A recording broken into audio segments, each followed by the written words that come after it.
ਇਹਨਾਂ ਦੇ ਹੌਸਲੇ ਇੰਨੇ ਵਧੇ ਹੋਏ ਨੇ ਕਿ ਵੀ ਉਹ ਪੀਯੂਸ਼ ਗੋਇਲ ਔਰ ਦੂਜਾ ਆਪਣੇ ਉੱਥੇ ਆ ਕਿ ਉਹਨਾਂ ਦਾ ਹਾਈ ਕਮਿਸ਼ਨਰ ਦਿਨੇਸ਼ ਪਟਨਾਇਕ ਜਿਹੜਾ ਹੈ, ਪਰ ਇਕੱਲਾ ਇਹੀ ਨਹੀਂ ਵੀ ਉਹ ਭਾਰਤ ਦੇ ਝੂਠ ਨੂੰ ਵੇਚਣ ਦੀ ਕੋਸ਼ਿਸ਼ ਕਰ ਰਿਹਾ, ਉਹ ਕੈਨੇਡਾ ਦੀਆਂ ਇੰਟੈਲੀਜੈਂਸ ਏਜੰਸੀਆਂ ਸੀਸਸ ਔਰ ਆਰਸੀਐਮਪੀ ਦੇ ਉੱਤੇ ਦੋਸ਼ ਲਾਉਂਦਾ ਕਿ ਇਹ ਕੰਪਰੋਮਾਈਜ਼ ਨੇ। ਤੇ ਜਦੋਂ ਉਹਨੂੰ ਉਹ ਕਹਿੰਦੇ ਨੇ ਵੀ ਇੰਗਲੈਂਡ ਜਿਹੜਾ ਅਮਰੀਕਾ ਦੇ ਵਿੱਚ ਤਾਂ ਸਾਹਮਣੇ ਆ ਗਿਆ ਨਿਖਿਲ ਗੁਪਤਾ ਦਾ ਔਰ ਦੂਸਰਾ ਕਿ ਭਾਈ ਤੁਹਾਡਾ ਉਹ ਰੋਗ ਐਲੀਮੈਂਟ ਹੈ, ਕੋਈ ਪਾਗਲ ਐਲੀਮੈਂਟ ਆਪਣੇ ਆਪ 'ਚ ਉਹਨਾਂ ਨੇ ਕਰ ਲਿਆ ਹੋਣਾ ਔਰ ਅਸੀਂ ਤਾਂ ਬਿਲਕੁਲ ਸਾਡਾ ਕੋਈ ਤਾਲੁਕ ਨਹੀਂ। ਵੀ ਅੱਜ ਕੈਨੇਡਾ ਕਿਸ ਹੱਦ ਤੱਕ ਚਲਾ ਗਿਆ ਕਿ ਕੈਨੇਡਾ ਦੀ ਧਰਤੀ ਦੇ ਉੱਤੇ ਬੈਠ ਕੇ ਕੈਨੇਡੀਅਨ ਸਿਟੀਜ਼ਨ ਮਾਰਿਆ ਗਿਆ ਔਰ ਇਹਨਾਂ ਦੀ ਆਪਣੀ ਰਿਪੋਰਟ ਵੀ 2 ਇਹਨਾਂ ਨੇ ਖਾਲਿਸਤਾਨੀ ਮਾਰੇ, 3 ਹੋਰ ਮਾਰਨੇ ਸੀ। ਔਰ ਇਸ ਸਭ ਦੇ ਬਾਵਜੂਦ ਬਜਾਏ ਕਿ ਇੰਡੀਆ ਨੂੰ ਇਸ ਦੇ ਲਈ ਦੋਸ਼ੀ ਬਣਾਇਆ ਜਾਂਦਾ ਹੈ, ਇਹਨਾਂ ਨੂੰ ਜਿਹੜੇ ਉਹਨਾਂ ਦੇ ਅਮਿਤ ਸ਼ਾਹ, ਉਹਨਾਂ ਦਾ ਅਜੀਤ ਡੋਵਲ, ਉਹਨਾਂ ਦੀ ਐਕਸਟ੍ਰੈਡੀਸ਼ਨ ਮੰਗ ਕੇ ਉਹਨਾਂ ਨੂੰ ਔਨ ਟਰਾਇਲ ਖੜਾ ਕੀਤਾ ਜਾਂਦਾ। ਕੈਨੇਡਾ ਨੇ ਡਿਪਲੋਮੈਟਿਕ ਰਿਲੇਸ਼ਨ ਜੋੜੇ। ਹੁਣ ਪਹਿਲੀ ਵਾਰ ਹੈ ਵੀ ਕੈਨੇਡਾ ਦੀਆਂ ਏਜੰਸੀਆਂ ਨੂੰ ਸਮਝ ਆਉਣਾ ਸ਼ੁਰੂ ਹੋਇਆ ਕਿ ਇੰਡੀਆ ਦੇ ਤੌਰ ਤਰੀਕੇ ਕੀ ਨੇ। ਉਹਨਾਂ ਨੇ ਆਪਣੀ ਇੰਡੀਪੈਂਡੈਂਟ ਇਨਵੈਸਟੀਗੇਸ਼ਨ ਕੀਤੀ, ਉਹਦੀ ਰਿਪੋਰਟਿੰਗ ਕੀਤੀ ਤੇ ਉਹਨੂੰ ਉਹ ਖਾਲਿਸਤਾਨੀਆਂ ਦੀ ਪੇਰੋਲ ਤੇ ਦੱਸ ਰਿਹਾ।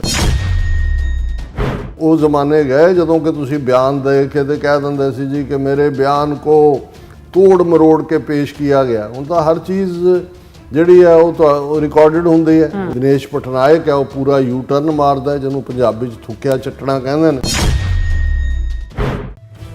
ਇਸ ਬਦਲਦੀ ਦੁਨੀਆ ਵਿੱਚ ਤੁਸੀਂ ਪਿੱਛੇ ਨਾ ਰਹਿ ਜਾਓ। ਹਰ ਘਟਨਾ ਜੋ ਤੁਹਾਡੀ ਜ਼ਿੰਦਗੀ ਤੇ ਅਸਰ ਪਾ ਰਹੀ ਹੈ, ਅਸੀਂ ਉਸ ਬਾਰੇ ਦੇਵਾਂਗੇ ਤੁਹਾਨੂੰ ਸਟੀਕ ਤੇ ਸਹੀ ਜਾਣਕਾਰੀ। ਤੁਹਾਡਾ ਆਪਣਾ ਹੱਕ ਸੱਚ ਦੀ ਆਵਾਜ਼ TV84। TV84 ਦੇ ਨਾਲ ਜੁੜਨ ਲਈ ਆਪਣਾ ਫੋਨ ਚੁੱਕੋ ਤੇ ਐਪ ਸਟੋਰ ਵਿੱਚ ਜਾ ਕੇ ਡਾਊਨਲੋਡ ਕਰੋ TV84 ਦੀ ਨਵੀਂ ਐਪ। ਇਸ ਐਪ ਤੇ ਤੁਸੀਂ ਦੇਖ ਸਕਦੇ ਹੋ 24 ਘੰਟੇ TV84 ਦਾ ਲਾਈਵ ਚੈਨਲ ਅਤੇ ਨਾਲ ਹੀ ਪੰਜ ਪੰਜਾਬ ਅਤੇ ਦੁਨੀਆ ਭਰ ਦੀਆਂ ਅਹਿਮ ਖਬਰਾਂ। ਫਿਰ ਦੇਰ ਕਿਸ ਗੱਲ ਦੀ, ਹੁਣੇ ਡਾਊਨਲੋਡ ਕਰੋ TV84 ਦੀ ਨਵੀਂ ਐਪ।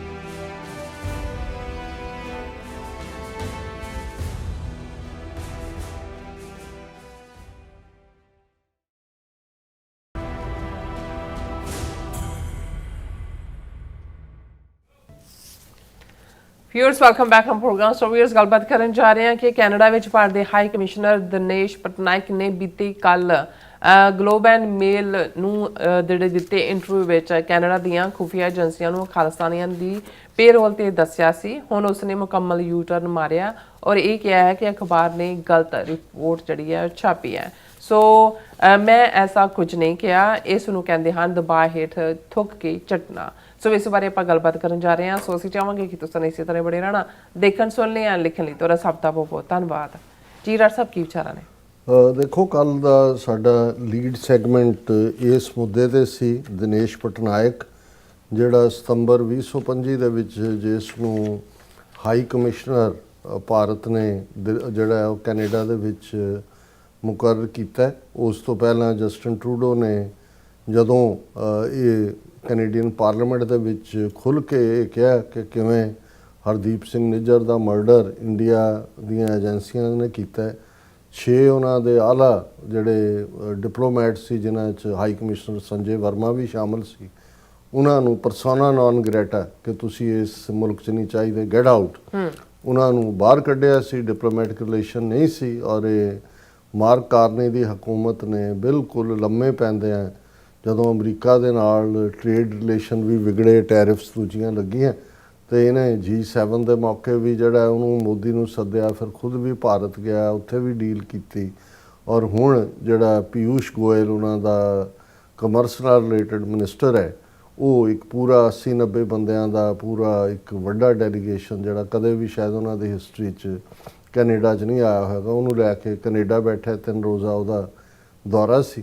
ਸੋ ਇਸੇ ਦੌਰਾਨ ਕਿਉਂਕਿ ਇੱਕ ਪਾਸੇ ਉਹ ਆਪਣਾ ਕੰਮ ਕਰ ਰਿਹਾ ਸੀ ਔਰ ਡੀਲ ਵੀ ਜਿਹੜੀ ਖਾਸ ਤੌਰ ਤੇ ਯੂਰੇਨੀਅਮ ਦੇ ਹਵਾਲੇ ਨਾਲ, ਕਿਉਂਕਿ ਕੈਨੇਡਾ ਵੀ ਆਸਟ੍ਰੇਲੀਆ ਤੋਂ ਬਾਅਦ ਜਿਹੜਾ ਯੂਰੇਨੀਅਮ ਰਿਚ ਹੈ। ਔਰ ਤੁਸੀਂ ਦੇਖੋ ਕਿ ਵੀ ਇਹ ਕਿਸ ਲੈਵਲ ਦੀ ਧੋਖੇਬਾਜ਼ੀ ਹੈ। ਇਹ ਉਹੀ ਇੰਡੀਆ ਹੈ ਜਿਹਨੇ ਜਦੋਂ 50s ਦੇ ਵਿੱਚ ਕੈਨੇਡਾ ਨੇ ਯੂਰੇਨੀਅਮ ਦੇ ਕੇ ਉੱਥੇ ਜਿਹੜੇ ਰਿਐਕਟਰ ਲਾਏ ਸੀ ਇੰਡੀਆ 'ਚ, ਔਰ ਉਹਦਾ ਇੱਕ ਕੰਪਰੋਮਾਈਜ਼ ਦਾ ਇੱਕ ਹਿੱਸਾ ਹੁੰਦਾ ਹੈ ਕਿ ਵੀ ਤੁਸੀਂ ਸਿਰਫ ਇਹ ਜਿਹੜਾ ਐਨਰਿਚ ਯੂਰੇਨੀਅਮ ਹੈ ਇਹਨੂੰ ਪੀਸ ਪਰਪਸਿਸ ਦੇ ਲਈ ਪਾਵਰ ਜਨਰੇਸ਼ਨ ਔਰ ਦੂਸਰੇ ਲਈ ਇਸਤੇਮਾਲ ਕਰ ਸਕਦੇ ਹੋ। ਇਹਨੂੰ ਤੁਸੀਂ ਜਿਹੜਾ ਹੈ ਉਹ ਨਿਊਕਲੀਅਰ ਬੰਬ ਬਣਾਉਣ ਲਈ ਨਹੀਂ ਕਰ ਸਕਦੇ। ਪਰ ਜਦੋਂ ਇੰਦਰਾ ਗਾਂਧੀ ਨੇ 1974 ਦੇ ਵਿੱਚ ਪੋਖਰਾਨ 1 ਜਿਹੜਾ ਧਮਾਕਾ ਕੀਤਾ, ਸਮਾਈਲਿੰਗ ਬੁੱਧਾ ਕੋਡ ਨੇਮ ਦੇ ਥੱਲੇ ਐਟੋਮਿਕ ਪਾਵਰ ਇੰਡੀਆ ਬਣਿਆ ਔਰ ਇਹ ਸਾਹਮਣੇ ਆਇਆ ਸੀ ਕਿ ਕਿਵੇਂ ਕੈਨੇਡਾ ਵੱਲੋਂ ਦਿੱਤੇ ਗਏ ਉੱਥੇ ਇਸਟੈਬਲਿਸ਼ ਕੀਤੇ ਜਿਹੜੇ ਰਿਐਕਟਰ ਨੇ ਉਹਨਾਂ ਦਾ ਮਿਸਯੂਜ਼ ਕੀਤਾ ਗਿਆ ਐਨਰਿਚ ਯੂਰੇਨੀਅਮ ਕਰਨ ਦੇ ਲਈ। ਕੈਨੇਡਾ ਨੇ ਆਪਣੇ ਸਬੰਧ ਵੀ ਤੋੜ ਲਏ ਸੀ ਜਿਹੜੇ ਕੋਈ ਵੀ ਚੀਜ਼ ਸਪਲਾਈ ਦੇ ਜਾਂ ਦੂਜੇ। ਇਹੀ ਜਿਹੜਾ ਜਦੋਂ 1998 ਦੇ ਵਿੱਚ 5 ਧਮਾਕੇ ਕਰਕੇ ਇੰਡੀਆ ਨੇ ਆਪਣੇ ਆਪ ਨੂੰ ਅਗੇਨ ਇਸ ਪਾਸੇ ਤੋਰਿਆ, ਉਦੋਂ ਵੀ ਕੈਨੇਡਾ ਦਾ ਸਟਰੋਂਗ ਰਿਐਕਸ਼ਨ ਸੀ। ਪਰ ਉਹਨਾਂ ਦੇ ਪਹਿਲੇ ਧਮਾਕੇ ਵੇਲੇ ਤਾਂ ਯੂਜ਼ ਹੀ ਕੈਨੇਡੀਅਨ ਰਿਐਕਟਰ ਜਿਹੜੇ ਨੇ ਉਹ ਹੋਏ ਸੀ। ਲੇਕਿਨ ਇਹਦੇ ਬਾਵਜੂਦ ਜਿਹੜਾ ਹੁਣ ਮਾਰਕ ਕਾਰਨੀ $2.5 ਬਿਲੀਅਨ ਦੀ ਟ੍ਰੇਡ ਕਰ ਰਿਹਾ ਉਹ ਯੂਰੇਨੀਅਮ ਦੀ ਕਰ ਰਿਹਾ। ਹੁਣ ਤੁਸੀਂ ਜਦੋਂ ਇਹਨਾਂ ਪੱਛਮੀ ਤਾਕਤਾਂ ਦੇ ਜਿਹੜੇ ਨੇ ਉਹ ਦੋਗਲਾਪਨ ਦੇਖੋ ਤੇ ਇੱਕ ਪਾਸੇ ਈਰਾਨ ਦਾ ਨੱਕ 'ਚ ਦਮ ਕੀਤਾ ਹੋਇਆ ਕਿ ਵੀ ਤੂੰ ਨਿਊਕਲੀਅਰ ਹਥਿਆਰ ਨਹੀਂ ਰੱਖ ਸਕਦਾ ਔਰ ਹਾਲਾਂ ਉਹਨਾਂ ਨੇ ਜਦੋਂ ਓਬਾਮਾ ਦੇ ਨਾਲ ਐਗਰੀਮੈਂਟ 2015 'ਚ ਕੀਤਾ, ਉਹਨਾਂ ਨੇ ਕਿਹਾ ਵੀ ਅਸੀਂ ਜਿਹੜਾ ਪੀਸਫੁਲ ਪਰਪਸਿਸ ਲਈ ਜਿੰਨੇ % ਵੀ ਉਹ ਚਾਹੀਦਾ ਹੁੰਦਾ, ਅੱਜ ਤੱਕ ਉਹਨਾਂ ਨੇ ਉਹ ਐਨਰਿਚਡ ਯੂਰੇਨੀਅਮ ਨਹੀਂ ਬਣਾਇਆ ਹੈ ਕਿ ਜਿਹਦੇ ਨਾਲ ਬੰਬ ਬਣ ਸਕੇ। ਲੇਕਿਨ ਜਦੋਂ ਤੁਸੀਂ ਕਿਸੇ ਨੂੰ ਧੱਕਣਾ ਹੀ ਹੈ ਕਿਸੇ ਪਾਸੇ ਤਾਂ ਜੋ ਮਰਜ਼ੀ ਕਹੀ ਜਾਓ।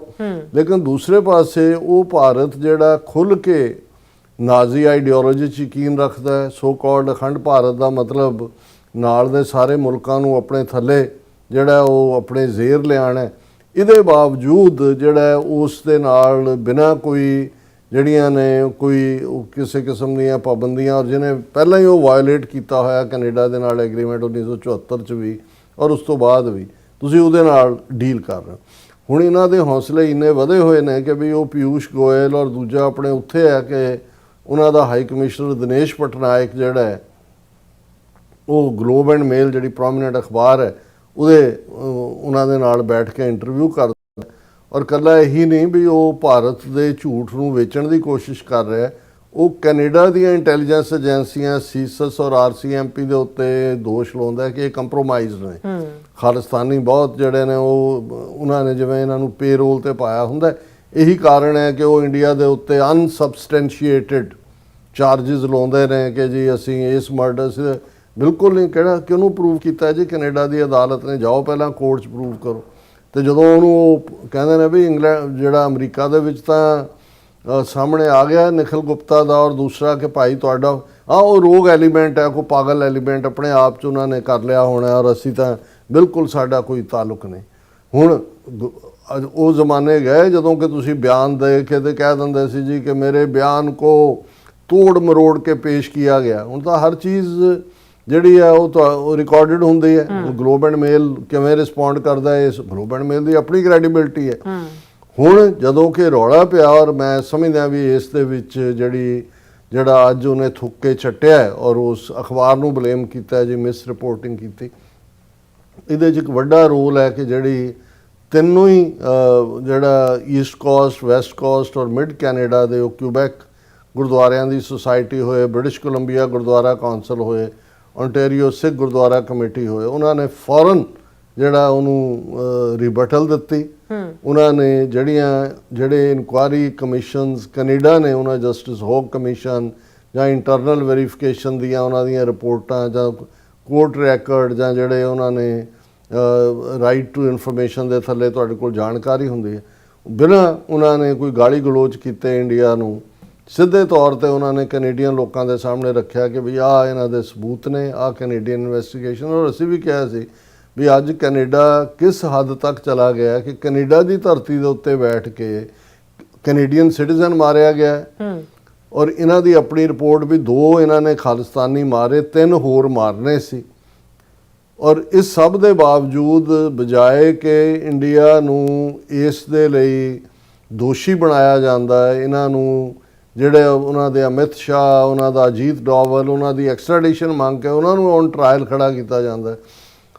ਕੈਨੇਡਾ ਨੇ ਡਿਪਲੋਮੈਟਿਕ ਰਿਲੇਸ਼ਨ ਜੋੜੇ ਔਰ ਅੱਜ ਇੰਨੀ ਦਿਲਵਦੀ ਹੈ ਇਹਦੀ ਪਟਨਾਇਕ ਦੀ ਕਿ ਉਹ ਬੈਠ ਕੇ ਕੈਨੇਡਾ ਦੀਆਂ ਏਜੰਸੀਆਂ ਨੂੰ, ਹਾਲਾਂ ਇਹ ਏਜੰਸੀਆਂ ਨੇ ਹੀ 80s ਦੇ ਵਿੱਚ ਇਤਬਾਰ ਕੀਤਾ ਇੰਡੀਆ ਦੇ ਉੱਤੇ ਨਤੀਜੇ ਦੇ ਤੌਰ ਤੇ ਜਿਹੜਾ ਕਨਿਸ਼ਕਾ ਧਮਾਕਾ ਹੈ ਜਿਹੜਾ ਕਿ ਇੰਡੀਅਨ ਏਜੰਸੀਆਂ ਨੇ ਕੀਤਾ, ਅਸੀਂ ਕੱਲ ਵੀ ਜ਼ਿਕਰ ਕੀਤਾ ਸੀ ਕਿ ਕਿਵੇਂ ਜੌਨ ਕਰਿਆਕੂ ਜਿਹੜਾ CIA ਦਾ ਵਿਸਲ ਬਲੋਅਰ ਹੈ ਅਮਰੀਕਾ ਦੇ ਵਿੱਚ, ਵਿਚਾਰੇ ਨੇ 2.5 ਸਾਲ ਜੇਲ੍ਹ ਵੀ ਕੱਟੀ, ਉਹਨੇ ਖੁੱਲ੍ਹੇਆਮ ਕਿਹਾ ਕਿ ਬਈ ਇਹ ਜਿਹੜਾ ਕਨਿਸ਼ਕਾ ਇਹ ਕਰਵਾਇਆ ਹੀ ਇਹਨਾਂ ਨੇ, ਇੰਡੀਅਨ ਏਜੰਸੀਆਂ ਨੇ ਸਿੱਖ ਸੈਪਰੇਟਿਸਟ ਨੂੰ ਬਦਨਾਮ ਕਰਨ ਦੇ ਲਈ, ਇਹਨਾਂ ਦਾ ਆਪਣਾ ਕਾਰਾ ਸੀ।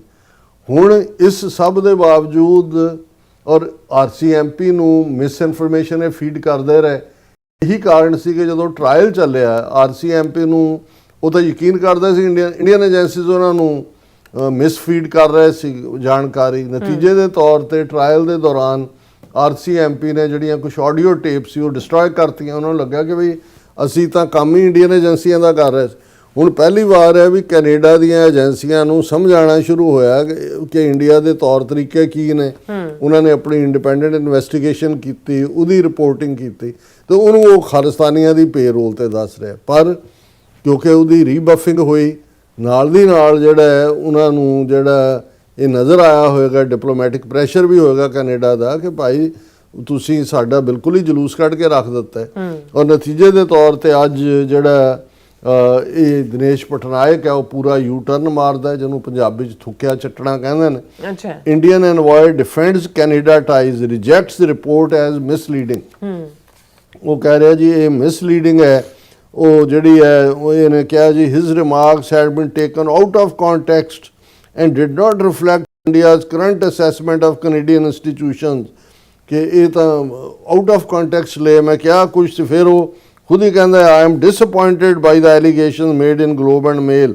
ਔਰ ਇਹ ਜਿਹੜੀ ਹੈ ਸਾਡੀ ਤਾਂ ਬੜੀ ਐਕਸਲੈਂਟ ਕੋਆਪਰੇਸ਼ਨ ਹੈ ਕੈਨੇਡਾ ਦੀ ਲਾ ਐਨਫੋਰਸਮੈਂਟ ਤੇ ਸਿਕਿਉਰਿਟੀ ਏਜੰਸੀਜ਼ ਦੇ ਨਾਲ। ਔਰ ਇਹ ਜਿਹੜਾ ਉਹਨੇ ਕਿਹਾ ਕਿ ਜੀ ਅਸੀਂ ਜਿਹੜਾ ਮੈਂ ਤਾਂ ਕੁਝ ਚੀਜ਼ਾਂ ਆਫ ਰੈਕਡ ਕਹੀਆਂ ਸੀ। ਹੁਣ ਇਹ ਵੀ ਮੰਨ ਰਿਹਾ ਹੈ, responding to the publication Patnaik said the report was based on an off the record interaction. ਹੁਣ ਜਦੋਂ ਤੁਸੀਂ ਕਿਸੇ ਮੀਡੀਆ ਪਰਸਨ ਨਾਲ ਗੱਲ ਕਰਦੇ ਹੋ ਕੁਝ ਵੀ ਆਫ ਦਾ ਰੈਕਡ ਨਹੀਂ ਹੁੰਦਾ, ਉਹਦੇ ਦਿਮਾਗ 'ਚ ਵੀ ਰੈਕਡ ਹੋ ਰਿਹਾ ਹੁੰਦਾ, ਉਹਦੀ ਡਿਵਾਈਸ 'ਤੇ ਵੀ ਰੈਕਡ ਹੋ ਰਿਹਾ ਹੁੰਦਾ। ਹੁਣ ਉਹਨੂੰ ਇਹ ਲੱਗਦਾ ਸੀ ਕਿ ਵੀ ਇਹ ਮੈਂ ਜਿਹੜਾ ਕਹਿ ਰਿਹਾ ਇਹ ਕਿਹੜਾ ਰਿਪੋਰਟ ਹੋਣਾ।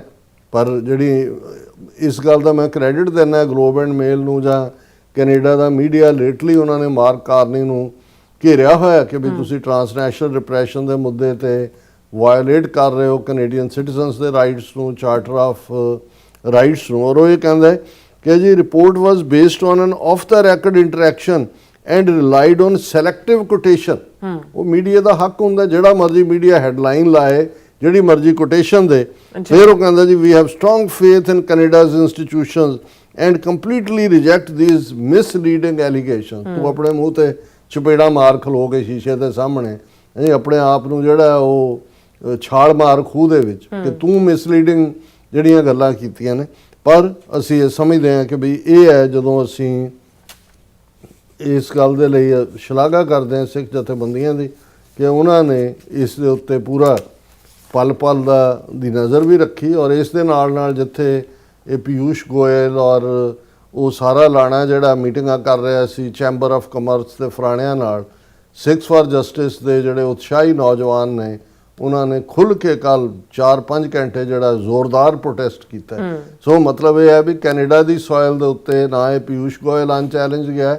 ਹਾਲਾਂਕਿ ਪਿਊਸ਼ ਗੋਇਲ ਨੇ ਕੱਲ ਉਹ ਜਿਹੜੇ ਇਹਨਾਂ ਦੇ ਆਪਣੇ ਮੰਦਰ ਰੱਖੇ ਹੋਏ ਨੇ ਜਿਹੜਾ ਜਿਨ੍ਹਾਂ 'ਚ RSS ਦੀ ਇਹ ਐਕਸਟੈਂਸ਼ਨ ਹੈ ਇਸ ਨੂੰ, ਕਿਉਂਕਿ ਇਹ ਕੋਈ ਰਾਮ ਮੰਦਰ ਜਾਂ ਕ੍ਰਿਸ਼ਨ ਮੰਦਰ ਨਹੀਂ ਹੁੰਦੇ। ਬਹੁਤ ਵਾਰ ਜਿਹੜਾ ਇਹ ਜਿਹਨੂੰ ਸਵਾਮੀ ਨਾਰਾਇਣਨ ਟੈਂਪਲ ਕਹਿੰਦੇ ਨੇ, BAPS, ਔਰ ਇਹ ਗੁਜਰਾਤ ਦੇ ਵਿੱਚ ਇਹਨਾਂ ਨੂੰ ਵੜ ਨਹੀਂ ਦਿੰਦੇ ਉੱਥੇ ਤਾਂ, ਕਿਉਂਕਿ ਇਹ ਇਹਨਾਂ ਦਾ ਆਪਣਾ ਤੌਰ। ਲੇਕਿਨ ਜਿੰਨੇ ਵੀ ਬਾਹਰ ਇੰਟੈਲੀਜੈਂਸ ਏਜੰਸੀਆਂ ਇੰਡੀਆ ਦੀਆਂ ਦੇ ਅੱਡੇ ਨੇ ਉਹ ਜਿਹੜੇ ਨੇ ਇਹੀ ਟੈਂਪਲ ਨੇ ਜਿਹੜੇ BAPS ਦੇ ਸਵਾਮੀ ਨਾਰਾਇਣਨ ਟੈਂਪਲ ਨੇ। ਉੱਥੇ ਹੀ ਜਦੋਂ ਆਸਟ੍ਰੇਲੀਆ ਦੇ ਵਿੱਚ ਵੀ ਜਦੋਂ ਹੋਇਆ ਜੀ ਖਾਲਿਸਤਾਨ ਅੰਦਰ ਲਿਖਤਾ ਮੰਦਰ ਦੇ ਗ੍ਰੈਫਿਟੀ ਬਣਾਤੀ, ਉਹ ਵੀ ਸਵਾਮੀ ਨਾਰਾਇਣ ਟੈਂਪਲ ਸੀ। ਕੈਲੀਫੋਰਨੀਆ 'ਚ ਵੀ ਇਹੀ ਸੀ, ਟੋਰਾਂਟੋ 'ਚ ਵੀ ਇਹੀ ਸੀ। ਸੋ ਉਹ ਬਾਅਦ ਜਦੋਂ ਇਨਕੁਆਇਰੀ ਹੋਈ ਪੁਲਿਸ ਨੇ ਕਿਹਾ ਵੀ ਇਹਨਾਂ ਨੇ ਤਾਂ ਆਪ ਹੀ ਲਿਖਿਆ। ਸੋ ਉਹਦੇ 'ਚ ਵੀ ਗਿਆ। ਔਰ ਫਿਰ ਜਿਹੜਾ ਖੁਦ ਇਹਨਾਂ ਨੇ ਕਾਰਾ ਕੀਤਾ ਕਨਿਸ਼ਕਾ ਬੋਂਬਿੰਗ ਦਾ, ਇਹ ਜਿਹੜਾ ਪਿਊਸ਼ ਗੋਇਲ ਹੈ ਉਹ ਉਸ ਥਾਂ ਦੇ ਉੱਤੇ ਵੀ ਜਾ ਕੇ ਕਿ Piyush Goyal pays homage to Kanishka bombing victims in Canada, ਉੱਥੇ ਵੀ ਇਸ ਕਿਸਮ ਦੀਆਂ ਡਰਾਮੇਬਾਜ਼ੀਆਂ ਨੇ। ਪਰ ਇਹ ਮੈਂ ਸਮਝਦਾ ਹਾਂ ਵੀ ਦਿਨੇਸ਼ ਪਟਨਾਇਕ ਦਾ 24 ਘੰਟੇ ਦੇ ਵਿੱਚ ਥੁੱਕ ਕੇ ਚੱਟਣਾ ਦੱਸਦਾ ਹੈ ਕਿ ਭਾਈ ਇਹ ਝੂਠ ਝੂਠ ਤੇ ਝੂਠ, ਇਸ ਤੋਂ ਬਿਨਾਂ ਇਹਨਾਂ ਦੇ ਪੱਲੇ ਕੁਝ ਨਹੀਂ ਹੈ। ਜੀ ਡਾਕਟਰ ਸਾਹਿਬ ਤੁਹਾਡਾ ਬਹੁਤ ਬਹੁਤ ਸ਼ੁਕਰੀਆ। ਸੋ ਵਾਲੇ ਬ੍ਰੇਕ ਵਿਊਅਰਸ ਤੋਂ ਸਾਨੂੰ ਇਸੇ ਤਰ੍ਹਾਂ ਬਣੇ ਰਹਿਣਾ, ਮਿਲਦੇ ਹਾਂ ਛੋਟੇ ਜਿਹੇ ਵਕਫੇ ਤੋਂ ਬਾਅਦ।